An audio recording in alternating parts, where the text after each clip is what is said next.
Welcome into a Week 2 playoff edition of the Varsity 4 podcast. Justin, Barney, Sponge, Franklin coming to you like we do every week during the high school football season. And, man, we are almost to Thanksgiving. Week 2 of the playoffs. We got a lot to talk about moving forward into this week. But before we do that, we got to look back to the week we just came. We were just talking beforehand. I don't think there were a crazy number of upsets in round one. Everything, I think, even in our area, kind of went according to plan. Chalk won. I guess if you want to call it a semi-upset, because we both thought Oakleaf might beat Mandarin the first time around in the regular season, and then Mandarin got them, and then Mandarin, had looked like they might have turned a corner, and then, lo and behold, Oakleaf got them in the round one of the playoffs where it really mattered, and I think that would probably be considered maybe the biggest upset in the area. Maybe it's tough to say because. They're 5 seed, exactly. 4 seed. It wasn't a seismic upset, but I did think Mandarin would. Right, exactly. And I think going into that too, we knew that that's not the Mandarin team that we were going to see all year, and all those things that we talked about. It goes into that too of just having to play a team twice, having to play a team, just a few weeks ago. So, you iron out what you got wrong in that game, and then maybe you kind of found out something that you might be able to exploit, and. They did just enough to get the win. Yeah, great. I mean, huge win for Oakleaf. If my memory serves me correctly, that's their first win since Chipolletti was there. Yeah. Playoff win. So, a great one for Christopher Foy and the Knights, who've got a large test looming this week. We'll talk about that in a minute. Middleburg lost to Niceville. No surprise there. Great season for the Broncos. Spruce Creek beat Flag of Palm Coast. I don't know if you paid attention to this one, but 36-35 game. Flag of Palm Coast got cheated on a down, so the officials just skipped a complete third down. They went from second to fourth down. So a little bit of controversy that game. A really disappointing end for Flag of Palm Coast. Yeah. Excellent season for them. And quarterback was on fire. Running back Marcus Mitchell had an unbelievable career. So disappointing to see the Bulldogs lose to Spruce Creek to end a season at 9-2. I picked Creekside to beat Seminole. They were up in that game for a little bit. They ended up losing 38-28. Creekside's defense just is a problem. Yeah, it's kind of been their mark, for the last several years. They usually are a high-powered offense, kind of play the shootout game, try to outscore you. It works sometimes, but, you get in the playoffs, and that's where you got to be able to lean on your defense to get some stops. I wasn't necessarily shocked that they were in the game just because we've talked about Creekside and their ability to score. And Seminole has been, they've been a team that's always good from that Orlando area.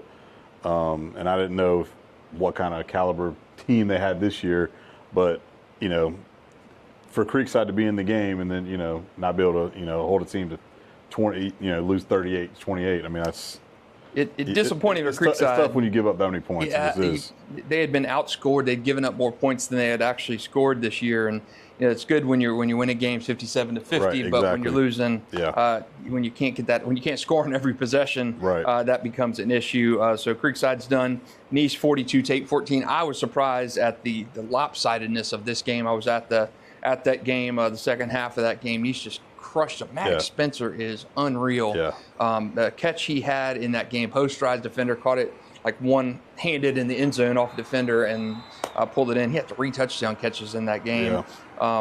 He's having a remarkable year. Nice is just so good. They're executing at a high level right now. Man, they're good. Offensively, they're doing whatever they want.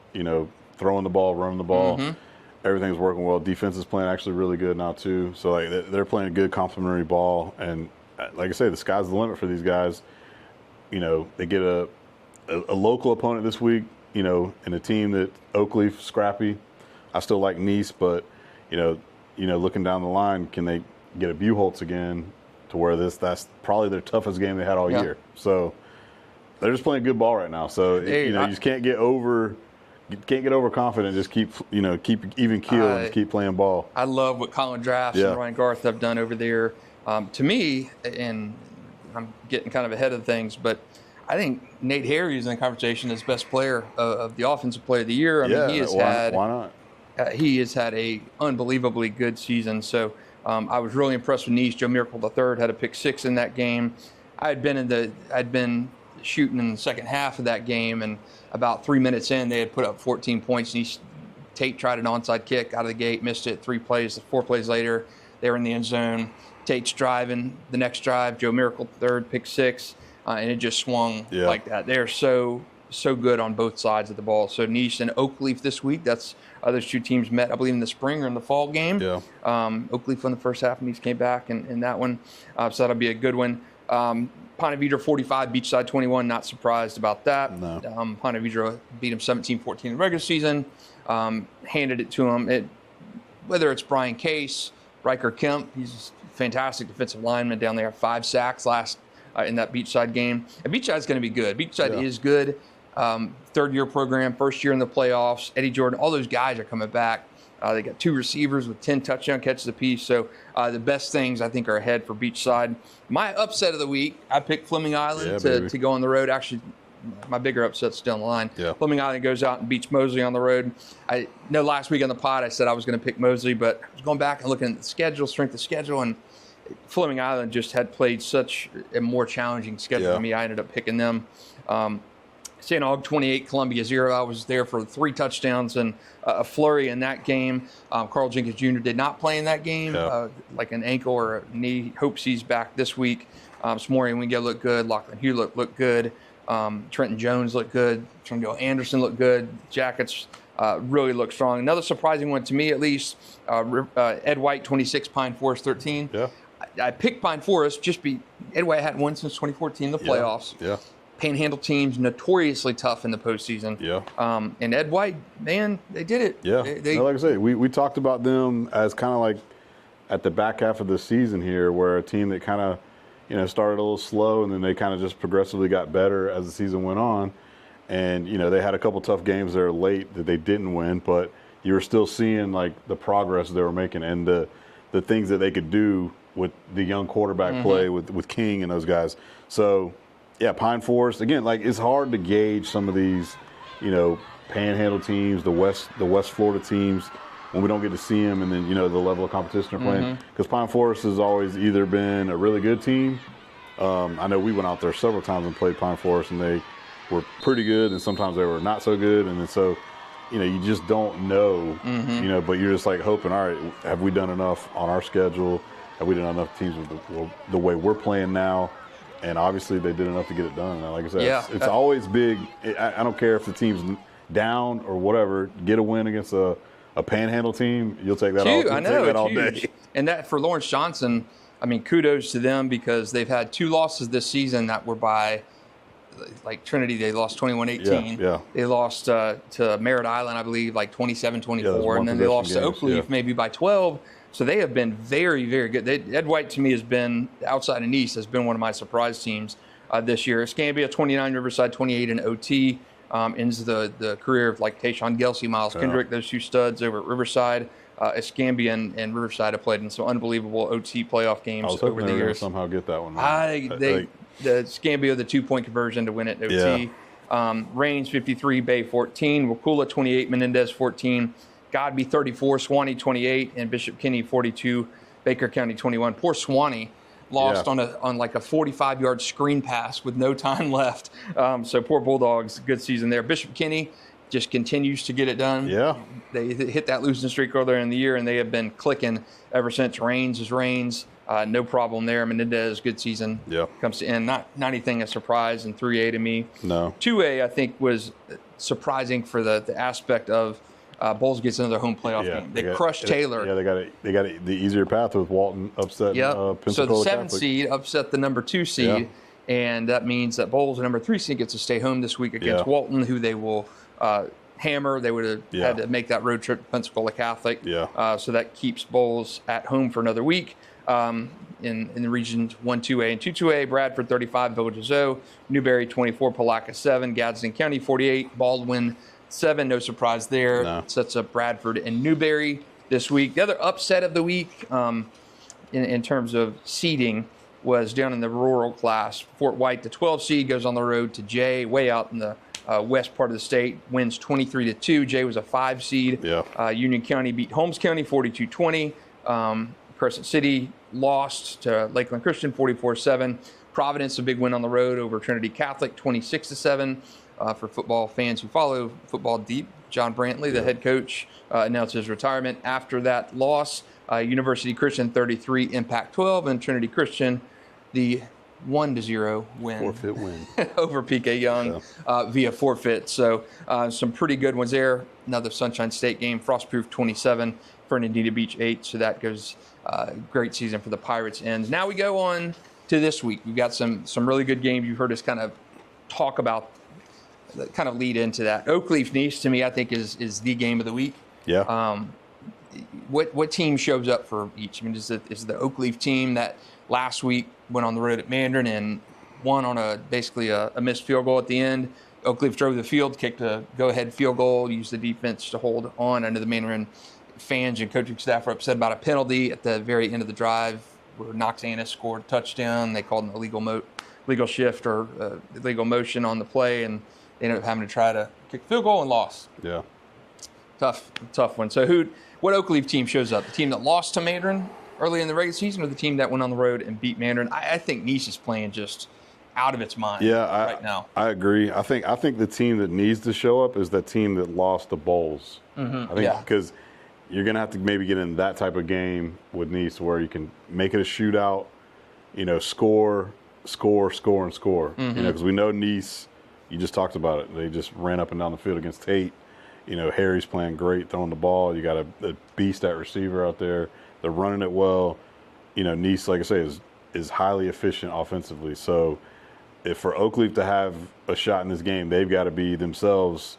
They got to get back to that, where they're hitting those passes downfield, running the ball full way, and scoring points. And then you kind of hope you get yourself into a shootout type of game, and then who can kind of make that big play defensively either way to swing it. So I like Nice. I still feel like I like Nice, but I feel like if Oakleaf's going to have a shot, they got to have that offensive type performance they did against Bowls, like week 6, something like that, middle of the season, something where like that. They led Bowls big in that game. And I think that's where we basically jumped on that Oakleaf bandwagon a little bit. Like, okay, this we liked what they did early in the year. Then we're like, okay, yes, in a loss to Bowls, you're like, this team's kind of high powered. They kind of did what they wanted to. But then it kind of like when we jumped on the bandwagon, they kind of faded there on us, and it was just like, all right, well, they're winning games or they're losing games ugly. They're winning games ugly. They found a way to get the win past Mandarin the second time around, and that's basically all that counts is you get on to the next game. But yeah, I still like Nice in the game. Yeah, I'm with you. It's going to be a tough order. I think Nice is just thorough on both sides of the ball. They run the ball well. Yeah. KJ Harry, they got Maddox Spencer out catching passes every time. Nate Harry is, as I mentioned, I think he's in the conversation as the offensive player of the year at this point. Moving down to 1-5A, Ponte Vedra at Niceville. That's a tough ask for Ponte Vedra. And then Fleming at Lincoln. I think Fleming can win again. No, I think Fleming Island can beat Tallahassee Lincoln. I was looking more at the schedule. Lincoln, they got one better record. Mm-hmm. They're 10-2 or whatever, 8-3. Is that what they are? 9-2. 9-2. I knew they had 2 losses and Fleming's had 3. But Lincoln hasn't been like this overly impressive. Like, oh my God, Tallahassee Lincoln. Right. This is it's going to be a banger of a game, and you got to bring your A game. Bring your hard hat, all that stuff. But I still think what Chip's done and the playmaking ability with Sebastian and Trace Barney and those guys on offense, they got something. The thing about Fleming, can they get that win and move on? Fleming to me is like Nice, where they have so many good pieces. They've got, Sebastian Broughton. We haven't even talked about him a ton this year. He's been lights out, man. He's been a rock. Yeah. Demir Jackson has been toting the ball really well, and Trace Barney is another guy that. When you talk about receivers in the area, he's legit, man. I'm telling you, he is good. And Sebastian Broughton maybe flown a little under the radar a bit, but man, he has had a hell of a career at Fleming Island. And Trace Barney is, I know we talk about Bryson Wright and Jamie French and Carl Jenkins, more than we go. Trace Barney to me is he's in that conversation as well. He's young. He's still young. That's a young cat. Yeah. So. And Ponte Vedra, I think they got a tough ask over in Niceville. Yeah. You got Brian Case, you got Drew Price, Riker Kemp. Those guys are ballers. Be a good game. I just think it's a tough road in Niceville. Region 1-4A, Another local game, Ed White, St. Augustine. I think as good as Ed White has played. I think that was one of their last playoff wins before this year was over St. Augustine back in the Jay Davis, Taylor Thomas, Paul Pearson years. Jay Davis. And back when Joey Wiles was at St. Aug. So Ed White going to St. Aug. I think St. Aug's going to have to play a little bit better than it. And when you look at St. Aug, you say 28-0 win wasn't impressive, but they scored 21 points and just like bang, bang, bang, and were pretty silent in portions of that game. So I think you got to ramp it up if you're St. Aug. 1-3A, Wakulla at Rains. Bishop Kenny going to Godby. I think both local teams there again have a good chance at winning. Yeah. I mean, Rains, man, Rains is going to beat Wakulla. Their region is so weak. Yes. And it's not a shot at Bishop Kenny or Wakulla or anybody, but I just think Range's region, you don't have bowls in there anymore. No. So you don't have that depth in Region 1-3A. In let's say just Class 2A, mentioned Bowles hosting Walton. I think Bowles wins that game by 3 touchdowns. And then Newberry going over to Bradford. And this is a tough game. This is Bradford's only lost the regular season. Newberry is I will probably pick Newberry in this game. They handled Bradford when they met him the first time. Yeah, no, I just don't. We've talked about it. Bradford's offense. The offense. Their defense has always been a stalwart. It's going to be, it's going to be the rock. It's going to be what they lean on. But Newberry kind of has. They got both offense and defense, and they're playing good. I mean, they waxed whoever they played in the first round. They beat Palatka 24-7, but they beat Bradford in the regular season pretty handy. The defensive line is loaded. Now again, they're playing that team the second time around. All that stuff matters, but usually the better team usually wins out. So I can think it could be a banger of a game.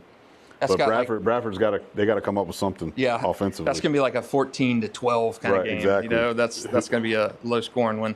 In Region 1-1A, UC going to Providence. That's a good matchup. Providence, the number 1 seed. They ended a losing skid last week against Trinity Catholic. So that's a tough one for Providence because yes, you're number 1 seed. They played a couple weeks ago, didn't they? Yeah, UC whipped them for the district championship. And UC, it's been a weird, unusual year for UC. We haven't talked hardly anything about UC this year. They played some odd teams. And when I remember I was talking to Clayton Freeman at the Times Union when the schedules came out, and I said, did you see UC's schedule? I mean, they've got like Fort Meade on there, Newberry. They're just playing all these weird teams. So, and they've been banged up, injuries all over the place. But credit to David Penland III and those coaching staff and those players for kind of getting it rolling. You won the game you needed to win against Providence in the regular season, and you get them again. I don't know who I like in that game. I like UC. I like UC to get them again. I think we're on another collision for like Trinity UC playoffs, man. I mean, it's like the mantra. So we've got the other portion of that 1-1A bracket. Trinity Christian had the forfeit win last week over PK Young. They're hosting Tallahassee McClay. I don't think there'll be any problems with that. And I do think we'll probably see a Trinity UC regional final. Surprise. Yeah. Those guys always seem to lock up in the playoffs. And then rural, I like these matchups. Williston coming to Fort White on Friday night, and then Pahokee going to Union County. Yeah. For people who have followed high school football in the state, you know that you've got some pretty good history at both of those schools. So will be interesting. Coach Robbie Pruitt coaching at Williston. Won his 400th career game last month. He was coach at Union County, at University Christian, went up to Coffee, and had some great success there. So that'll be 2 really good ones in the rural class. I still think I like Hawthorne and Madison County. It's tough to say. And then we got 3 Georgia games. Pierce County defending 2A state champ going to Columbia. Ware County at North Oconee. That's going to be a tough game for that. And then I really like this one as well. Coffee, Robbie Pruitt's old school, coming to Brunswick on Friday night in the GHSA playoff. That'll be a good game. Man, when I'm looking at these matchups, Sponge, okay, we got 1, 3, 4, 6, 7, 8, 9, 10, 11, 12 Florida games. Yeah. How many Florida teams we got left standing after Friday night? I think I was looking at it. It's going to be like, I was thinking about 5. 6. You don't need to say 5? I'm going to say we got Niche standing. Yeah, no, Niche is going to be there. Obviously, we both like Fleming. Yep. St. August obviously going to be there. Rains is going to be in there. BK, I can go with BK over Godby. All right, 5. Bowles definitely. 6. I can't go with Bradford. Then you got UC and Trinity. All right, that's 8. Yeah, that's either the young. I think I'm rooting for Union County for sure. All right, so 9. Okay, I'm with you. 9 or 10. I may go. I always forget about those young. I know, and so I'm with you. I'm going to say 9 or 10 local survivors. Yeah. My picks will come out on Thursday, but man, I may even pick Bradford. I don't know. I don't know. I think building off the Mandarin Oakleaf game, maybe it's tougher. I talked to Jamie Rogers a few weeks ago when I saw him at the Mandarin St. Augustine regular season game, and they were hoping to get the number 1 seed in that region which they were for a good portion of the time, and Cocoa leaped them. So the best thing for Bradford would have been getting that 1 seed. Then you let Newberry and Cocoa knock each other out, and then you only have to go through one of those guys, not Newberry and then Cocoa. Exactly. So that's brutal. Falling into that number 2 seed was a killer for them. Now you got Newberry right off the bat. So in round 2, and I think this could be where Bradford's season ends if they don't figure out that offense. So I'm going to say 9 or 10 teams. Sponges, I'm right around that. Sponges in the same category. But man, you want to get to Thanksgiving. Yeah. It's 1 week from this Thursday. You want to be practicing on Thanksgiving. Yep. You want to be in that's the regional final round, 3rd round of the playoffs. There's just something magical about being able to practice on Thanksgiving. Yeah. I remember going out to Nice when they made the regional final a few years ago on Thanksgiving morning and seeing Colin Drafts, and he invited tons of Nice alumni out, and so good to see a ton of those Nice kids back then at Trinity. I went out to Trinity that same day on Thanksgiving morning to see you see all the alumni coming back, and it's just a cool experience if you're a football team being able to practice on Thanksgiving morning. And I think we will have 9 or 10 teams being able to do that. No, like I said, that's always like a goal you set at the beginning of the year. Yes, your goal is obviously you want to make the playoffs or you want to make it a state, but if you do make it to that Thanksgiving morning practice, that you've obviously won a couple playoff games, and you got a shot to maybe get there. So then it's always that Black Friday. So you have like it's just you're out of school for the the Thanksgiving and all that stuff, and usually those games are always packed out, and it's like the atmospheres are usually always really good because then, like I say, we've cut it down to this many teams. So now all these other fans of some of the other teams might be out of the playoffs, and now they can go to some of these other games and get more of a packed crowd. And so it's usually, like I say, it's always a good environment. And like if you make it to Thanksgiving morning practice, you've at least done something that year where you can feel good about what you've done so far for the season. Yeah, it's right around the corner. A week away, we got Thanksgiving. We're guaranteed to have, I believe, at least 3 local teams in there from the all local matchups. Oakleaf, Nice, St. Augustine, White, and UC Providence will have at least 3 teams moving on to Thanksgiving Day practices, and we will have more than that. One thing I do want to mention about did a high school football head coaching salary a few weeks ago. Have gotten a lot of response on that. I did actually talk to the Republican or the representative who's working to put legislation together to present to the House next year to try and get head coaches those raises. I'll have a story coming up to you probably early next week on what he said, but the push is on to get high school coaches in all sports paid a little bit more. Interesting what he said, where he hopes some of that money can come from. You think it's going to materialize? Yeah, I think there's a lot of groundswell for getting coaches paid more money. The biggest question, which everybody has, especially the Florida Coaches Coalition, which is asking for minimum wage for all head coaches in the state, and that would be basically $22,500 for a head football coach in Florida based on hours of minimum wage. That's not happening. Right. So in Duval County alone, that would, just for the 17 head coaches, that would be $382,500. Yeah. And the Duval County, if you haven't paid attention, is closing schools and consolidating emerging schools. So that will not happen. I think that is extremely ambitious, but I do think that something will happen. If not this legislative session, I think there is momentum to give those coaches something. And if you know the nuances of the pay stuff, coaches make jack crap in terms of money. Diddly. You don't make a lot of money as a public school head coach. So you're paid, anywhere between $3,000 and $7,000 a year for basically what they consider a part-time job, which is a 365-day-a-year job for a lot of these coaches. So I do think, in talking to Representative Anderson, interesting where he is considering trying to find some of that money with school districts being tapped, just financially crushed and all that stuff. It's interesting what he told me where he's going to look for some of that money to potentially come from and how those will be earmarked for those coaches. So stay tuned on news4jax.com for something on that story as it continues to kind of develop. For football playoffs week 2, that's another episode of the Varsity Podcast. For Sponge Franklin, Justin Barney, we'll talk to you next week around Thanksgiving. We'll talk about week 3 and the regional finals of the high school football state playoffs.